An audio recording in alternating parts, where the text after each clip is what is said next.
22절 첫 절을 보게 되면 모세의 법대로 정결 예식의 날이 찼다. 그래서 아기를 데리고 예루살렘에 올라갔다 그랬는데요. 이것은 레위기 12장에 사내 아이를 낳게 되면 여인이 7일 동안 부정하게 되어진다고 말씀을 하셨고요. 그래서 7일이 지나고 8일이 되면 반드시 하나님 앞에 가서 속죄제와 번제제를 드림으로 인해서 그 부정하게 된 것을 거룩하게 하라고 하는 율법이 주어졌죠. 그런데 지금 그 율법이 주어진 지 1500년 정도 시간이 흘러갔지만 유대인들은 여전히 그 레위기에서 주신 말씀을 따라서 계속 지켜오는 거예요. 또 하나 23절에 보면 이는 주의 율법에 쓴 바 첫 해에 처음 난 남자마다 주의 거룩한 자라 하리라 한 대로 아기를 주께 드리고 그랬는데요. 이것은 출애굽기 12장 13장에 나오는 유월절 절기에 관한 말씀에서 하나님이 장자는 다 죽어야 되는 상황 속에서 살려주셨잖아요. 그리고 나서 하나님께서 이제 죽어야 될 장자들을 살려주셨으니까 그 장자들을 하나님께 다 드려라. 이스라엘 백성 가운데 장자로 태어난 사람은 다 하나님께 드려야 되는 그런 계명이 주어졌어요. 그 말씀대로 지금 마리아와 요셉의 가정에서 처음으로 태어난 장자잖아요, 예수님이. 그래서 또 그런 말씀에 따라 예수님을 하나님께 드리려고 지금 이렇게 성전으로 가게 된 거죠. 우리가 레위기의 말씀을 마치면서 우리가 누가복음을 보자고 말씀을 드리면서 그 이유 중에 하나가 누가복음을 통해서 이 레위기서의 말씀이 이스라엘 백성들에게 얼마나 오랫동안 또 얼마나 깊이 생활 속에 이 말씀이 파고 들어왔는지, 이 말씀이 얼마나 깊이 그들에게 마음에 심겨졌는지를 살펴보자고 그랬는데, 이렇게 유대인들은 하나님의 말씀으로 계명이 주어졌을 때 그 말씀을 지키려고 정말 철저하게 노력하는 사람들이, 그 하나님 주신 말씀을 따라 정말 오랫동안 그들의 삶이 많은 변화가 있었지만 아무리 어디를 가서 어떻게 산다 할지라도 하나님의 말씀대로 살려고 몸부림치는 것이 그들의 삶이었단 말이죠. 이런 모습은 우리가 정말 본받아야 하는 거죠. 여전히 저와 여러분에게도 하나님의 말씀은 변함없는 진리의 말씀이고 생명의 말씀입니다. 이 하나님은 지금도 우리에게 요구하시는 것이 말씀대로 살아라 하는 거예요. 하나님을 믿는 사람들에게 있어서 그 사람이 정말 참 믿음을 가졌느냐 아니면 거짓이냐, 이걸 증명하는 것은 그 사람이 말씀대로 사는가 그렇지 않은가라고 하는 거예요. 이것이 내가 정말 예수 믿는 사람인지 안 믿는 사람인지를 내 스스로가 증명해 보일 수 있는 증거가 되어지는 거죠. 그렇다고 해서 모든 유대인이 다 이렇게 말씀대로 철저하게 사는 건 아닙니다. 과거에 지금 예수님이 오시기 한 500년 전에 나라를 바벨론에 빼앗긴 적이 있었어요. 그거는 이스라엘 백성들이 하나님 말씀을 버리고 우상 숭배에 빠지고 심각한 죄에 빠졌기 때문에 그 죄에 대한 하나님의 심판이었거든요. 70년의 그런 포로 생활을 마치고 다시 돌아와서 하나님이 기회를 다시 주셨어요. 말씀대로 살아라. 내가 너희들을 지켜줄 거다. 그래서 시간이 지나온 가운데 또다시 믿음을 버린 사람들이 많았습니다만은, 그러나 대체적으로 전체적인 흐름은 여전히 말씀을 중요하게 여기고 말씀대로 살려고 몸부림치는 이런 모습이었어요. 그러니까 여러분, 오늘 말씀에 보면 시므온이라는 사람과 안나라고 하는 여선지자가 나오는데, 이 두 사람이 여기 등장하는 것도 결국은 평생을 믿음을 갖고 살아온 사람들이라는 거지. 그 믿음이 너무나 신실해서 하나님이 인정해 주시는데, 예를 들어 25절에 보면 시므온이라는 사람을 설명하는데, 이 사람은 의롭고 경건하여 이스라엘의 위로를 기다리는 자라 그랬어요. 의롭고 경건한 삶을 살았다. 이 성경에서 의롭다는 말은 결국은 하나님 말씀대로 사는데 하나님이 인정을 받고 있다는 거죠. 그는 하나님 말씀대로 살 뿐만 아니라, 경건하다는 얘기는요, 삶이 그 하나님을 믿는 믿음을 가지고 말씀에 순종하는 이런 삶을 살고 있다는 것을 우리에게 보여주는 거거든요. 그러면서 이스라엘의 위로를 기다린다고 그러는데, 이 위로를 기다린다는 것은 메시아를 기다린다는 거예요.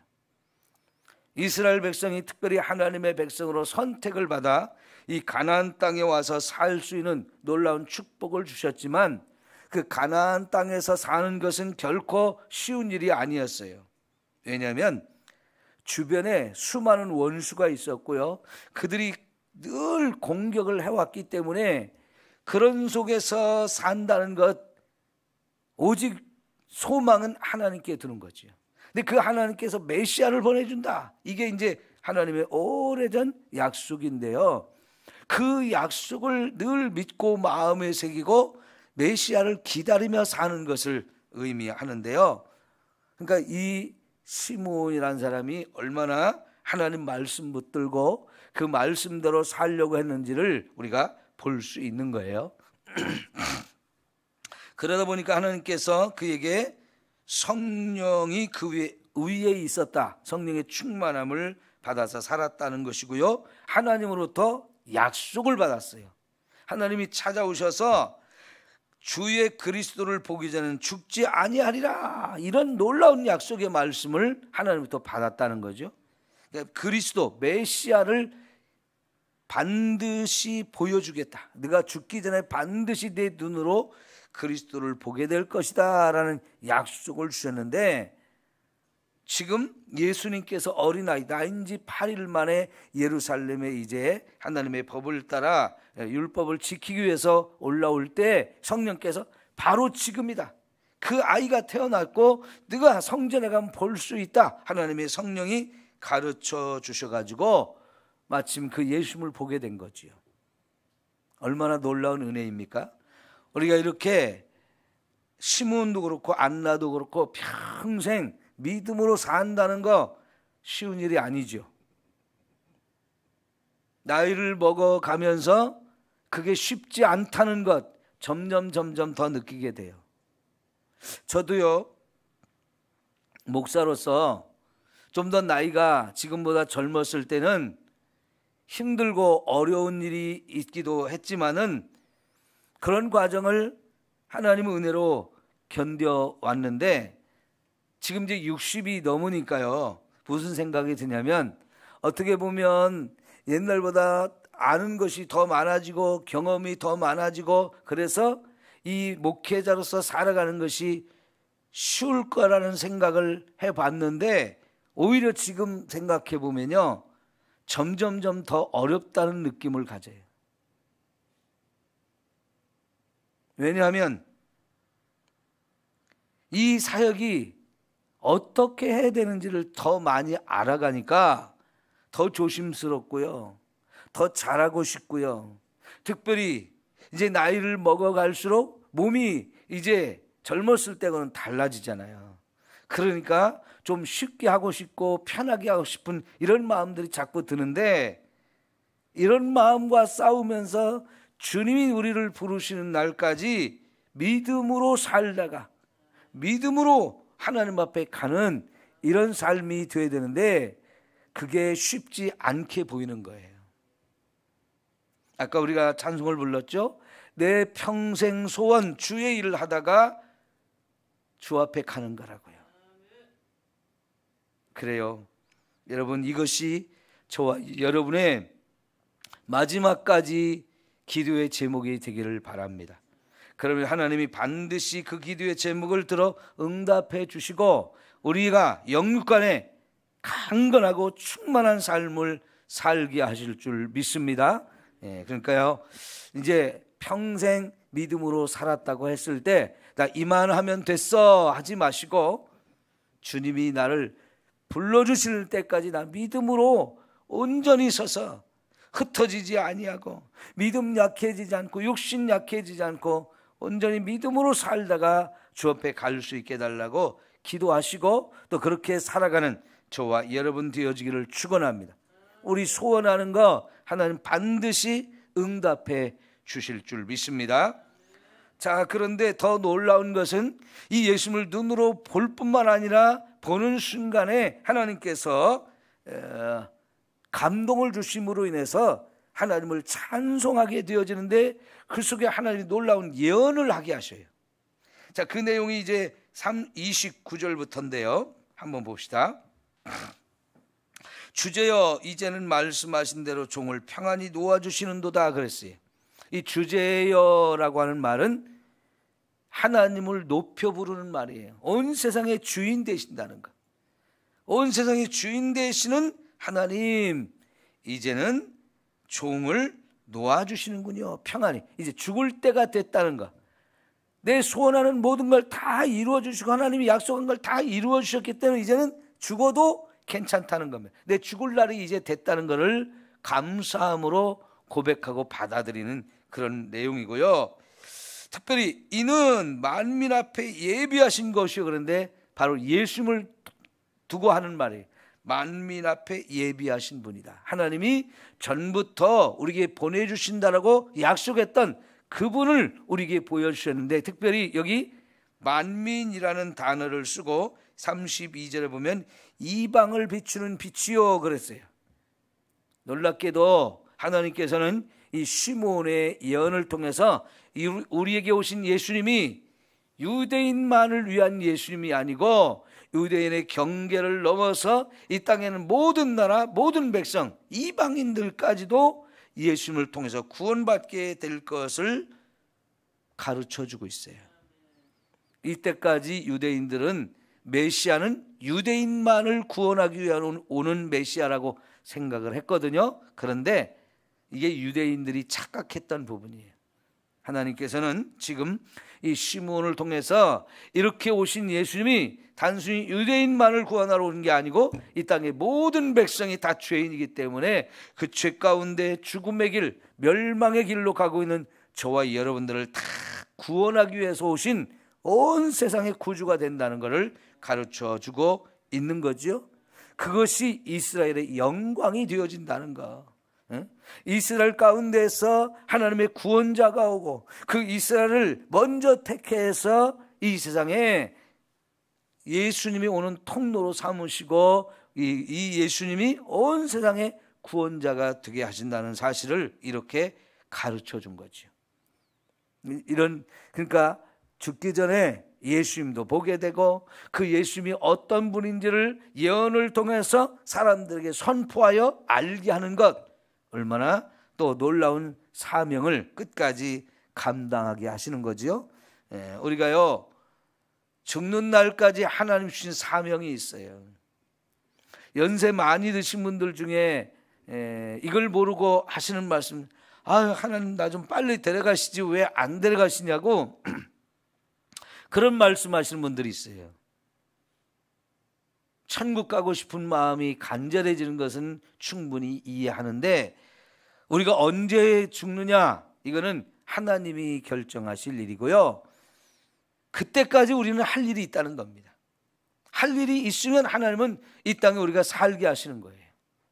그래서 우리는 죽는 날까지 하나님 주신 사명이 있다는 걸 늘 생각하면서 그 사명 다 감당해야 하나님 우리를 불러주신다 하는 믿음을 가지고 평생 주님이 우리에게 맡겨준 일을 잘 감당하며 끝까지 믿음으로 살아가는 우리가 되어야 하겠습니다.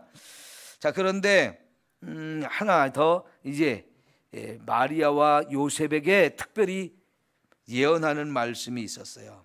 34절에 보니까 시므온이 그들에게 축복하고 그의 어머니 마리아에게 말하여 이르되 보라, 이는 이스라엘 중 많은 사람을 해하거나 패하거나 흥하게 하며 비방을 받는 표적이 되게 하기 위하여 세움을 받았고 또 칼이 내 마음을 찌르듯 하리니 그랬어요. 이거는 이제 이 예수님이 예수님을 믿는 사람한테는 구원이 되는 큰 선물을 주지만 예수님을 믿지 않는 사람은 지옥의 멸망을 당할 것을 선포하고 있는 거예요. 그러니까 예수를 믿느냐 안 믿느냐, 모든 사람의 천국 가느냐 지옥 가느냐를 예수님을 통해서 결정날 것을 우리에게 가르쳐 주는 거죠. 이거는 감사한 일이기도 하고 무서운 일이기도 해요. 예수님을 믿느냐 안 믿느냐는 우리 각자에게 그렇게 중요한 거예요. 우리가 천국에 가느냐 지옥에 가느냐, 이것이 예수님을 통해서 결정되거든요. 근데 지금 우리가 이거를 예수를 믿기 전에는 아무리 얘기해도 몰라요. 근데 예수를 믿고 보니까 하마터면 내가 큰일 날 뻔했구나, 지옥 갈 뻔했는데 예수님이 내게 오셔서 이 말씀을 믿게 하시고 이 예수님을 믿게 하셔서 천국 갈 사람으로 내 인생을 완전히 바꿔줬구나 하는 것을 우리가 드디어 깨닫게 되고, 예수 믿은 게 얼마나 큰 축복이고 얼마나 엄청난 은혜인지를 우리가 드디어 깨닫게 되는 거잖아요. 여러분, 예수 믿은 거 정말 잘하신 거예요. 엄청난 최고의 축복을 받은 거예요. 예. 그 믿음을 가지고 우리 더 예수님 잘 믿어야 합니다. 그런데 이 예수님을 낳고 이 예수님을 기르게 되는 마리아, 평생 칼이 마음을 찌르는 듯한 고통을 갖게 될 거라고 그러는데 뭔 얘기입니까? 예수님이 우리를 구원하러 오신 하나님의 아들이라는 것을 말씀으로, 삶으로, 또 많은 행하는 일로 우리에게 드러내 주시지만 믿지 않는 사람들에 의해서 예수님이 엄청나게 핍박을 받고 결국은 십자가에 못이 박혀 죽잖아요. 이런 모든 것을 지켜봐야 되는 어머니의 모습은 늘 칼을 가지고 마음을 찢어내는 듯한 고통을 겪게 되는 거지요. 비록 예수님이 하나님의 아들로 우리를 구원하러 오셨지만 마리아에게는 아들이에요, 아들.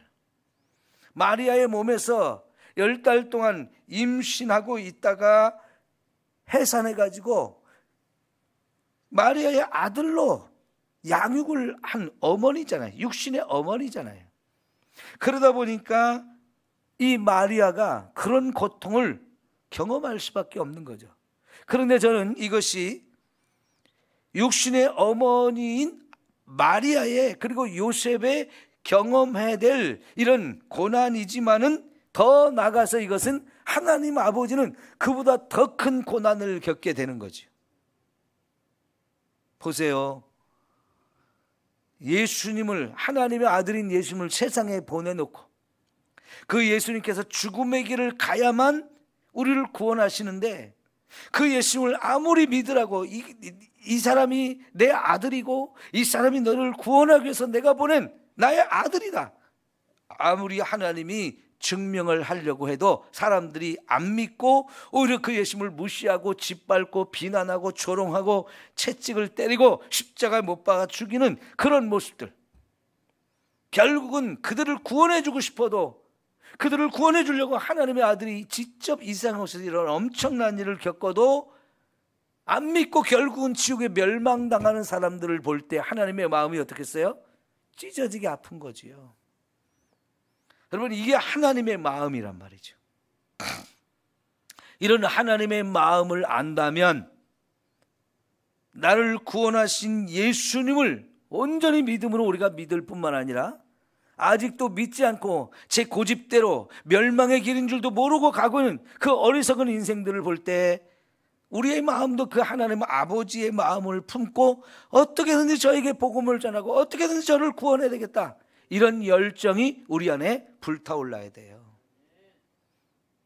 그래서 우리가 예심 전도 사관학교라고 했을 때 그 예심이라는 게 예수님의 마음을 말하는 거예요. 하나님의 마음, 예수님의 마음을 말하는 거예요. 그 하나님의 마음은 어떻게든지 한 영혼이라도 더 구원하려고 하는 거예요. 내가 죽더라도, 내가 죽는다 할지라도 그 예수님의 마음, 하나님의 마음을 품고 죽어가는 영혼을 살려내고자 하는 그 사랑의 마음, 그 마음은 그 영혼이 지옥에 멸망당하는 걸 보면서 찢어지게 고통을 받으시는 하나님의 마음, 예수님의 마음을 알기 때문에 우리가 전도자가 되려고 하는 거죠. 마지막으로 이제 36절에 보면 안나라고 하는 이 여자 선지자가 나오는데, 결혼했고 남편과 7년밖에 같이 못 살았대요. 그리고 그 남편이 죽어서 84년을 과부로 살았답니다. 이때 당시에 결혼이 좀 일찍 결혼을 했다고 보기 때문에 한 20살 정도에 결혼을 했다고 하면 이 안나의 나이는 100살이 훨씬 넘은 나이라고 봐야 돼요. 그런데 그 나이가 되도록 어떻게 살았습니까? 성전을 떠나지 아니하고 주야로 금식하며 기도하며 섬기며 살았다. 얼마나 놀라운 믿음입니까? 그 연세가 되시도록 금식도 자주 하면서 주야로 성전을 떠나지 아니하며 기도하며 살았다는 거예요. 하나님은 이런 사람을 꼭 보고 기억하셨다가 놀라운 은혜를 주시는데, 이 안나에게도 예수님을 볼 수 있는 은혜를 주셨어요. 그러니까 믿음으로 사는 것 하나님은 다 보고 계셔요. 저와 여러분이 지금 제대로 신앙생활을 하는지 엉터리로 하는지를 다 보고 계신다면, 그래야 마지막 날 심판대 앞에 우리 섰을 때 정확한 심판을 하실 수 있잖아요. 지금 우리가 마음에 무슨 생각을 품고 있는지, 어디에서 무엇을 하고 있는지 하나님은 다 보고 계시고 알고 계신다는 얘기죠. 그리고 믿음으로 온전히 사는 사람들에게는 언제든지 하나님이 엄청난 은혜와 축복을 이렇게 주시는 거지요. 여러분, 예수님이 이렇게 어린아이로 태어났을 때 비록 어린아이를 보면서 이 사람이 정말 하나님의 아들이고 우리를 구원하러 오신 분이다 알아볼 수 있는 사람이 누가 있겠어요. 그런데 하나님은 이런 사람들에게 이 아이가 바로 내가 너에게 보낸 메시아다, 눈으로 봐라. 이 얼마나 엄청난 은혜요 축복입니까? 그 많은 사람 가운데 우리가 앞에서 들에서 양을 치는 목자들 몇 명, 그리고 이 두 사람, 그리고 세례 요한의 어머니와 아버지, 이 사람들 외에는 예수님이 이 세상에 우리를 구원하러 오셨을 때 자기들 눈으로 직접 본 사람이 없어요. 정말 특별한 은혜를 받은 거지요. 여러분, 믿음으로 살면 하나님은 저와 여러분에게 이렇게 남들은 알지 못하는 이런 특별한 은혜와 축복을 우리에게 주시는 거예요. 하나님이 얼마나 좋으신 분인지요, 얼마나 우리를 사랑하시는지요. 이 안나도 예수님이 이스라엘의 속량을 바라는 모든 사람들에게 이분이 바로 우리를 속량한다, 우리를 구원하시고 우리를 해방시켜 주 죄 가운데 구원하시는 분이다 하는 것을 가르쳐 줄 수 있게 하셨어요. 여러분, 오늘 이 세상에 예수님이 누구인지 모르는 사람들이 너무나 많아요. 우리가 알면 뭘 얼마나 알겠습니까? 이 세상에 살면서. 근데 자기가 아는 게 전부인 줄 알고 엄청 교만해요. 복음을 전해도 구원의 길로 가야 된다고, 예수님이 구원자라고 아무리 믿어야 된다고 해도 믿지 않고 고집 부리는 사람들이 참 많죠. 그래도 우리는 그들을 불쌍히 여기면서 한 번 더 기회를 주고 한 번 더 복음을 전해서라도 그들 가운데 한 영혼에서 구원하기 위해서 우리 부지런히 예수님을 전하는 저와 여러분이 되어져야 할 줄 믿습니다. 기도합니다.